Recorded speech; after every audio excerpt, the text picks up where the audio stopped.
ఎట్లా పరిచయం ఏం చెప్తారు? తను నాకు రిలేటివ్ అవుతుంది. అక్క అవుతుంది. మా ఫ్యామిలీలో చాలా ఇన్‌స్పిరేషన్ తను.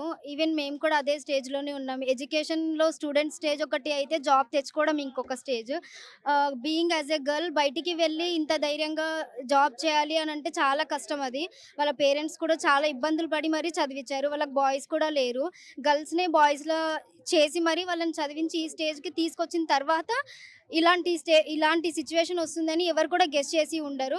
సో, ఖచ్చితంగా ఎవరైతే ఇలాంటి ఇన్సిడెంట్‌కి రీజన్ ఉన్నారో వాళ్ళని కూడా ఇదే విధంగా శిక్షించాలి అని హార్ట్‌ఫుల్‌గా మేము విష్ చేస్తున్నాం. ఇప్పుడిప్పుడు ఆడపిల్లలు ధైర్యంగా బయటికొచ్చి చదువుకునే టైంలో ఇలాంటి ఘటనలు జరగడం వల్ల మళ్ళీ ఆడపిల్లలకి ఇలాంటి ధైర్యం ఎట్లా ఉండబోతుంది మరెట్లా? ఇలాంటి ఇన్సిడెంట్స్ అన్నీ చూస్తూ ఉంటే ఇంకా మేము కూడా బయటికి వెళ్ళాలి అంటే చాలా భయపడాలి.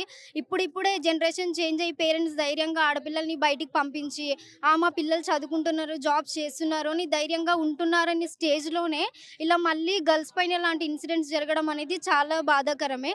సో, పేరెంట్స్‌కి కూడా చాలా భయం ఉంటుంది ఆడపిల్లల్ని బయటికి పంపించాలంటే. సో, అవన్నీ కాదు, పిల్లలు బయటికి వెళ్లి చదువుకుంటారు, ఎలాంటి ఇన్సిడెంట్స్‌నైనా సరే ఫేస్ చేస్తారు అని పేరెంట్స్‌కి ధైర్యం కలిగించాలి అనంటే విక్టిమ్స్ ఎవరైతే ఉన్నారో వాళ్ళని ఖచ్చితంగా శిక్షించాలి అని కోరుకుంటున్నాం మేము. మీరు చెప్పండి. నాకీ తమిళ్ బిడ్డ సరగమ్మ. నేను సాకినాను సారు. కర్నూలులో పుట్టింది సారు. నేను సాకినాను సారు. చదివించాను. కానీ చంపినోళ్ళు సావను సార్. చంపినోళ్ళు సావను. మనం కోరుకునేది అంతే. పోయిన పాప రాదు. చచ్చినోడు పోవాలి. మాకు కావాల్సింది అదే. అంతే. మాకు తమ్ముని కూతురు సార్. మా ఆడపిల్ల ఆయమ్మ. నాన్న సాకిన ఇదే ఊర్లో. ఏమి ఇట్లా అయిందంటే ఏం చేస్తాం ఇంకా దానికి భగవంతుడే ఇంకా మనం ఏం చేయలేం సార్.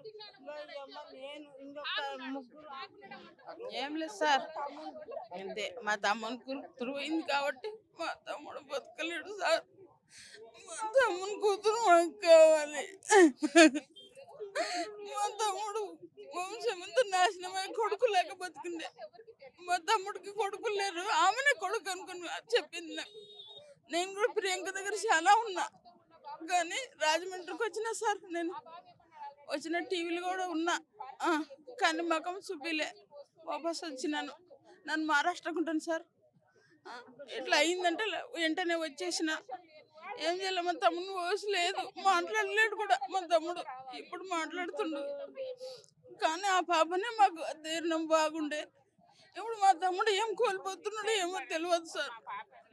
అంతే. మా తమ్ముడు కూడా ఉంటాడో ఎట్లా ఉండే చిన్నప్పుడు ఎట్లా ఉండే మీతోని కుటుంబంలో ఎట్లా ఉండే? మాతో మంచిగా ఉండే. మా మేనత్తలము మేమే, పుట్టిన కన్నుంటే పెంచింది మేమే, చేసింది మేమే, అంత అత్తలం మేమే చేస్తున్నాం అందరం. మా నలుగురం అక్క చెల్లెళ్ళం. ఏం చేయాలి. ప్రస్తుతం నేను ఐజా మండలంలో ఉన్నాను. గద్వాల జిల్లా ఏదైతే ఉందో